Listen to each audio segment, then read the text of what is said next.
Venture అంటేనే మెయిన్గా చూడాల్సింది ఇది ఫ్యూచర్ ఇన్వెస్ట్మెంట్. ఫ్యూచర్లో ఇక్కడ ట్రాఫిక్ ఎలా ఉంటుంది, ట్రాన్స్పోర్టేషన్ ఎలా ఉంటుంది, దీనికి ఎయిర్వేజ్, రోడ్వేజ్, రైల్వేజ్ కనెక్టివిటీ ఉందా లేదా, విద్యా వైద్యం దగ్గరలో ఉందా లేదా, అవన్నీ చూసుకొని ఇన్వెస్ట్ చేయాలి.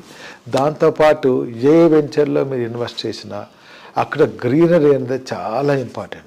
మేము చేసే ప్రతి వెంచర్లో కూడా క్రోర్స్ ఆఫ్ ప్లాంటేషన్స్ మా అన్ని వెంచర్స్లో ఉంటాయి. మీరు చూడొచ్చు కూడా. పర్యావరణాన్ని కాపాడుకుంటూ పొల్యూషన్ తక్కువ ఉండేటట్టుగా మేము ప్లాన్ చేస్తున్నాం. మీ వెంచర్స్ అన్నీ కూడా చాలా ఎకో ఫ్రెండ్లీగా ఉంటాయి.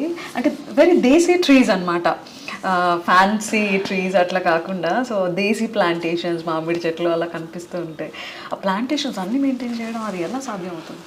ఒక వెంచర్ వేసామండి, అప్రూవల్ తీసుకున్న ప్లాట్లు స్టోనింగ్ వేసేసాం, డెవలప్మెంట్ చేసాం, ప్లాట్ సేల్ చేసేసి అయిపోయింది. సేల్ అయిన తర్వాత మీరు మళ్ళీ వెళ్తే అక్కడ ఆ ప్లాట్లో ఏముంటుంది చెప్పండి? ప్లాట్లో మట్టి ఉంటుంది, ఓకేనా, లేదంటే పుట్టు ఉంటుంది, అందులో ఒక చెట్టు ఉంటే ఎలా ఉంటుంది? మట్టికి చెట్టుకు కనెక్టివిటీ ఇక్కడ.